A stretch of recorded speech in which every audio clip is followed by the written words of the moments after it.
Pastor Bajinder Singh की रिहाई को लेकर चल रही बात। जहां हाल ही में 1 अप्रैल को बजिंदर सिंह को रेप केस के मामले में उम्र कैद की सजा सुनाई, वहीं दूसरी तरफ लोगों ने इंसाफ की आवाज कमेंट में भर भर के आई। ये बात सिर्फ अब पंजाब और मोहाली तक ही नहीं, देश की बात बन चुकी है।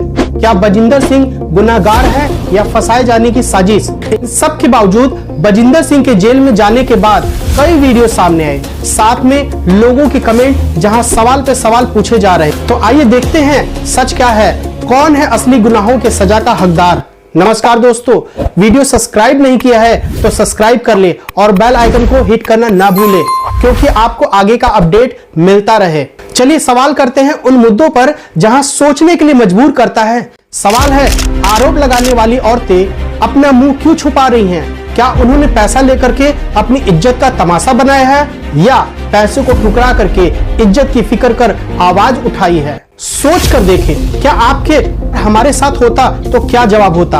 इन सब के साथ साथ एक बात का जो खुलासा हुआ है वो कितना सच है। 2018 रेप केस के वर्डिक्ट आने वाला ही था कि अचानक बजिंदर सिंह के साथ काम करने वाले लोग विरोध किए और उन पर आरोप लगाए। क्यों? फिर वीडियो क्लिप अचानक सबसे बड़ा सबूत बना और एक के बाद एक मीडिया के सामने आए। आरोप लगाने वाले का सिलसिला शुरू हुआ। कैसे? क्या कोई साजिश था या सच? ये रॉकी जो लोगों का मसीहा बन पड़ा है, क्या है रॉकी की असलियत?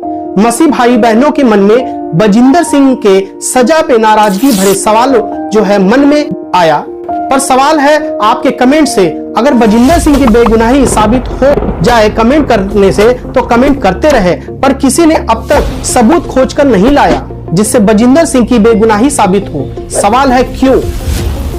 अनभक्त होने से ज्यादा आंखें खोलकर सवाल करें तो शायद आपको आपके जवाब का उत्तर मिलेगा। पर सवाल से पहले सतर्क हो जाए। मैंने देखा है इस केस के बाद सिर्फ लोग वीडियो पे व्यूज बटोरने की कोशिश कर रहे हैं, पर किसी पास्टर या ईसाई समुदाय का सदस्य इस मुद्दे पे आवाज नहीं उठाया, और जो उठा रहे हैं वो बजिंदर सिंह के सपोर्ट से अपने वीडियो पर ज्यादा से ज्यादा व्यू के चक्कर में लगे हैं या नए प्रॉफिट होने का प्रचार कर रहे हैं। उन्हें बलात्कारी और खुद को खुदा का दूध बताने की कोशिश कर रहे हैं। और तो और बहुत ऐसे प्रॉफिट हैं आजकल मार्केट में आ गए हैं जो रोज नई नई भविष्यवाणियां कर रहे हैं। कितना सच है आम मसीह समाज के लिए, इस बात पे सोच नहीं रहे हैं। जहां आज जरूरत है मसीह लोगों को एकजुट होकर के प्रार्थना करने की, वही लोग झूठी भविष्यवाणियां कर रहे हैं। तो कोई पास्टर बजिंदर सिंह के मुद्दे को लेकर के लंबी लंबी बातों को लेकर हाँक रहा है तो कोई भविष्यवाणियां कर रहा है। कुछ चैनल वाले तो यीशु यीशु कह करके ईसाई समाज को बदनाम करने में लगे हैं। तो कोई वीडियो का थंबनेल बना रहा है कि बाइबल भी नहीं बचा पाया पास्टर बजिंदर सिंह को। बाइबल तक बात आ गई है पर किसी को कोई फर्क नहीं पड़ रहा है। जो ऐसी बात कर रहे हैं वो तो मूर्ख हैं, पर क्या मसीह समाज भी मूर्खता का कारण बन रही है? सोचने वाली बात है। समझ तो मुझे बहुत अच्छे से आ रहा है, पर जो मैं समझा रहा हूं शायद आप सबको समझ में आ रहा है या नहीं पता नहीं। सारे सवालों का जवाब दूंगा। सबसे पहली बात, कितने वीडियो आपने देखा जो बजिंदर सिंह के मुद्दे पर प्रार्थना करने के लिए किसी पास्टर या प्रोफेट ने बनाए हो, जहां वो प्रार्थना के लिए ऐसे हालत में ईसाई समुदाय को जागरूक किए हों? एक भी नहीं।